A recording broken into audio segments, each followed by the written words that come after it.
The Shark Hunter is a 1979 Italian adventure film, and today we're going to take a look at this new Severin Blu-ray release of The Shark Hunter. The Shark Hunter stars Franco Nero. Franco Nero, as you can see on the cover here, he does wear like a crazy blonde wig, kind of like this one here. I bet you didn't know it was me, Dave Watkins, Watkins Films. Now this would be an awesome time to go ahead and hit that like button.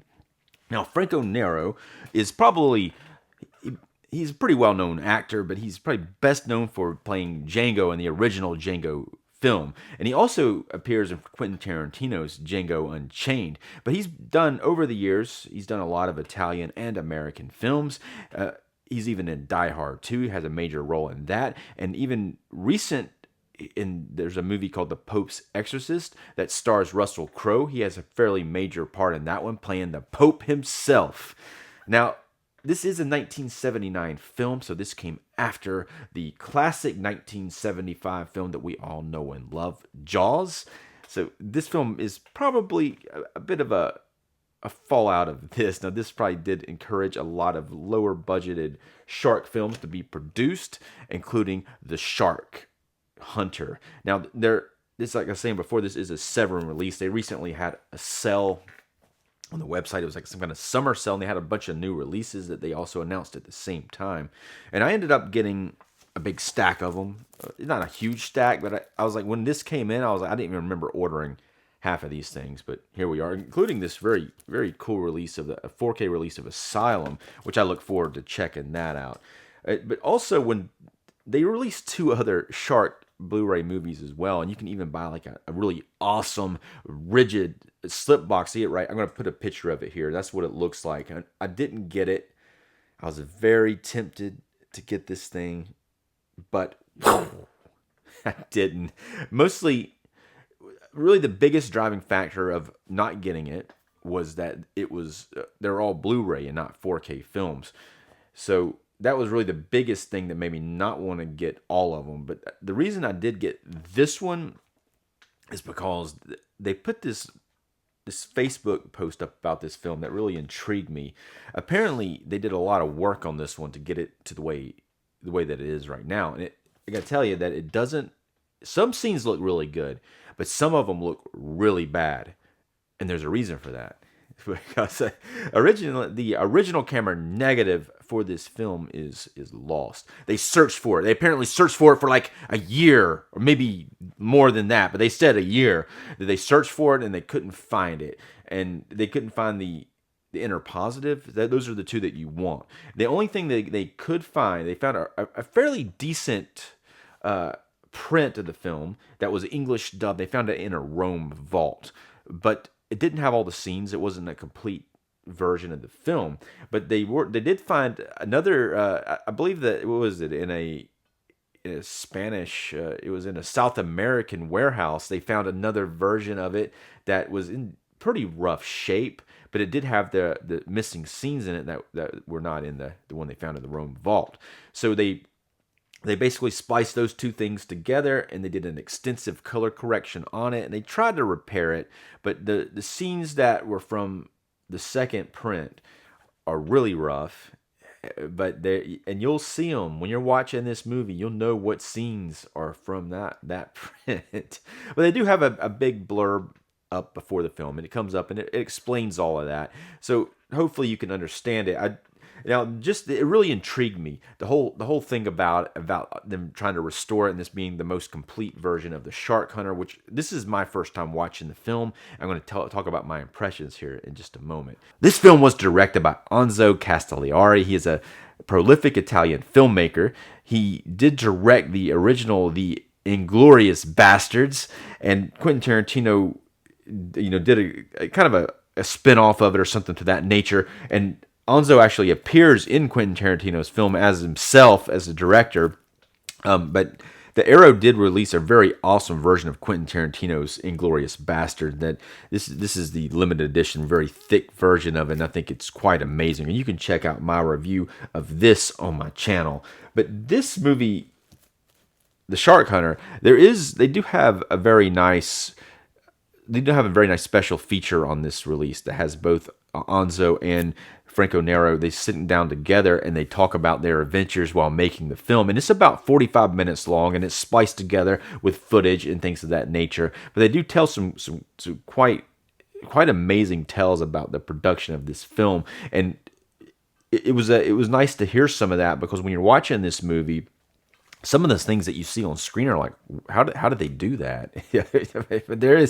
There's an amazing amount of underwater photography in this film. It's like there is a lot of it, and it all looks friggin' fantastic. Clearly taken from the better version of the Rome vault print.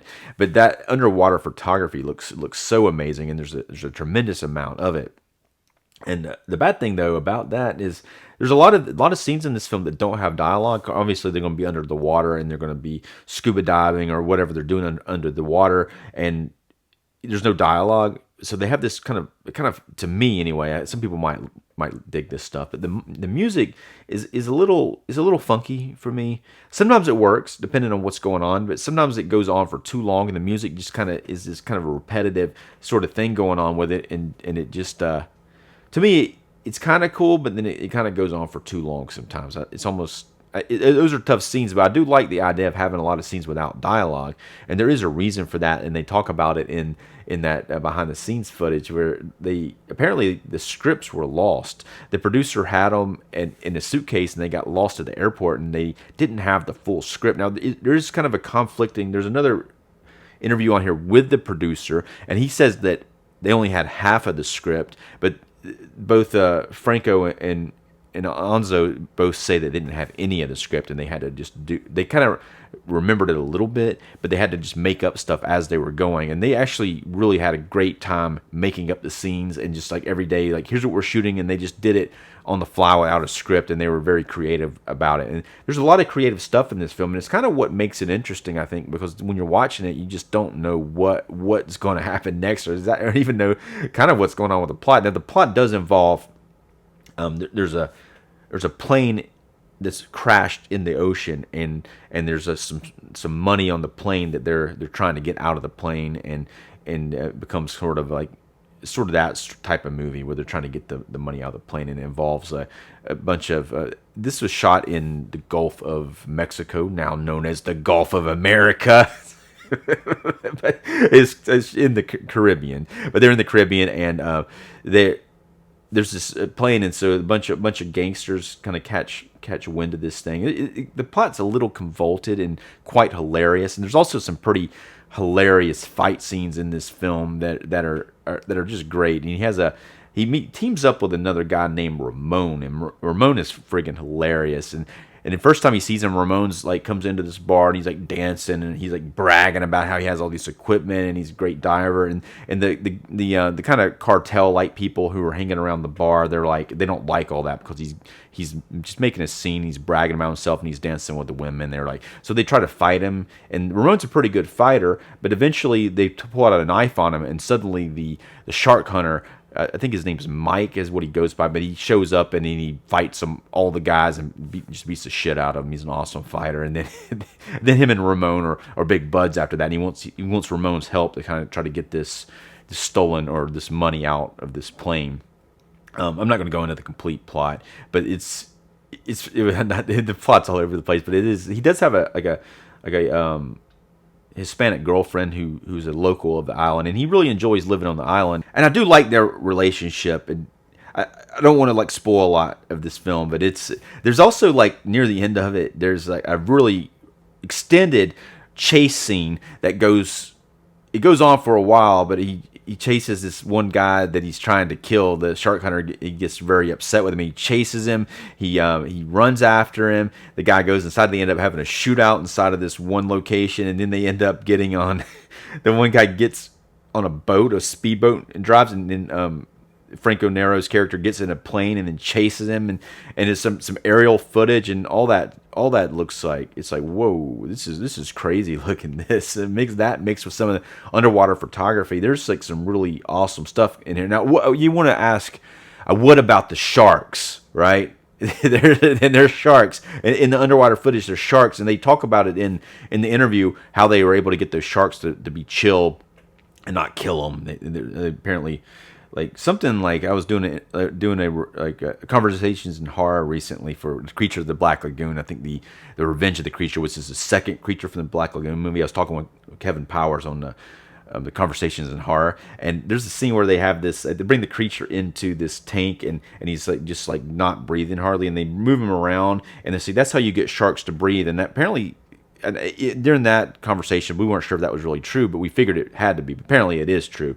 They talk about how sharks have to move in order to breathe. If they stop moving, they can't breathe all of a sudden. And so they had these sharks very like low breath, so they were hardly able to move at all, and that's how they were able to kind of shoot these scenes safely, because they back then they weren't able to use fake sharks. They had to use the real sharks, and so there's some. It's pretty amazing scenes with the sharks in this, and maybe it's probably animal cruelty what they did to the sharks to get the footage. Generally, there's some pretty crazy ideas thrown into this film, and I do like the scenery. It's all in the water on the beaches and inside of like places like that, and I do like all that scenery. Some of it looks really good. Some of it looks really bad. Now, the parts that we're talking about looking bad out, if you're familiar with damaged film, there's all kinds of like tears. Sometimes you see tears and rips in the film. Sometimes you see dust and scratches and debris. It's just there's all kinds of craziness going on here that we associate with this with like film that hasn't been cleaned up. Now, I did see a documentary on well, I guess not. I don't know if it was a documentary. It was a special feature on the Dracula 1931 like disc, and they apparently were able to remove those scratches and things like that through some kind of like technology, probably some kind of AI technology, which you would think they would try to incorporate that into these scratches. I don't guess they wanted to do that much work on it, but there's also on top of that, there's some oddness going on. Like with some of the, like you'll have somebody's close up and it'll be like kind of like one color, suddenly it'll be like boom, another color. So I guess that's something else, so that the deterioration of the film they couldn't really quite fix. Now you look on their Facebook page, or that post I was talking about, they did have this picture here, and that kind of shows you, I'm assuming that's what it kind of looked like before they color corrected it and afterwards. And as you can see, the afterwards looks really awesome. The before looks really ghostly. But like it does happen sometimes in the middle of a scene. There's several scenes where you just see the guys talking and it just gets all wonky. But we know about this already because we know the trouble that they went through in order to get this movie to be the way that it is. Now let's go ahead and take a look at this release. Apparently there's a booklet involved somewhere. I didn't get a booklet. I just see it like when I was looking on their Facebook page about this, but apparently you had to buy the booklet separately. So this is the slip cover. I do like this is an artist rendering on the front. On the back of it, we got him. Now what's funny is he's wearing this friggin' crazy wig in the whole movie. I don't know how he keeps it on his head when he's underwater. He's tied together by this string thing somehow. Well, I was gonna say something else about the shark though before I do this. Now he does at the beginning actually hunt sharks. He's hanging out on this island and he's hunting sharks. Everyone's really impressed with his shark hunting on the island. I guess he's selling the meat of the sharks. So it's a pretty cool thing. And he actually, the very first time you see him, he chases a shark. And at first, until they brought up the plain MacGuffin subplot, I was like, what are they going to be doing with this movie? I don't know if I really want to watch a full movie about a guy hunting sharks. Let's open up this thing. So after the slipcover, here's the standard edition, which you'll eventually be able to buy the standard edition. I think you can still go to the Severin site now and get the slipcover and also the shark box, which is really awesome, that shark box. It would look really good on my shelf. Probably I'd put it over there somewhere, but I don't know. I'm not going to get it. So on the inside, we have one disc. Well, I'm sorry, we have two discs. This is the 4K disc, and this right here is just a CD that has the music on it. That I was kind of questioning the music. Now it's got all of that in Italian. And as I was saying about the music before, let me know what you think about the music. If you've seen this film, you may think it's really cool. It is catchy and it is kind of exciting music. I don't know if I could maybe pop that CD in and just be chilling in. I think I still have a CD player in my car. I could be listening to it in the car driving down the road and just thinking I'm the friggin' shark hunter. I might have to wear that wig I had on earlier. Speaking of wigs, here we are back again with this amazing wig. Let me know in the comment section below if you think I should start wearing this wig in all of my future review videos. And speaking of reviews, let's go ahead and rate this film on a scale from 1 to 5, 1 being the lowest and 5 being the highest. So I'm also going to rate Severin's release as well. I'm going to give this film, and this is probably a little high, but it is for, I think it's like a little bit of a gonzo. I don't know if gonzo is the right word, but I'm going to give the film a 3-star rating. It's really out there, and there's some parts of this that are just really awesome, and it's very creative. But it also is a little, I think it gets a little ridiculous near the end. It especially whatever's going on at the very end of this thing. There's like underwater stuff too, like near the end where there's some fights between like one of them, like Ramon character, and it's kind of hard to even tell what the heck is going on. It's kind of hard to tell the difference between who's who and things of that nature. But I'm going to give it a 3-star rating because it's ridiculous, but it's a lot of fun. As far as what Severin has done here, I'm going to go ahead and give them a 4-star rating. I do like that.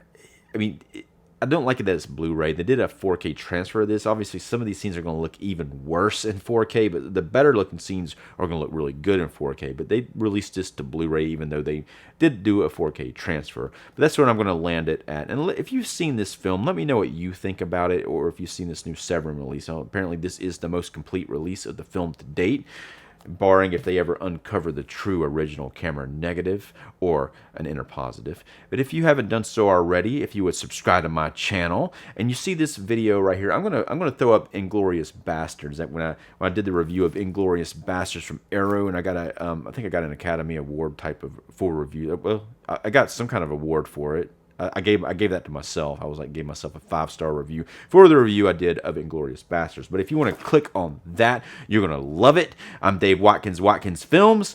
Thanks for watching.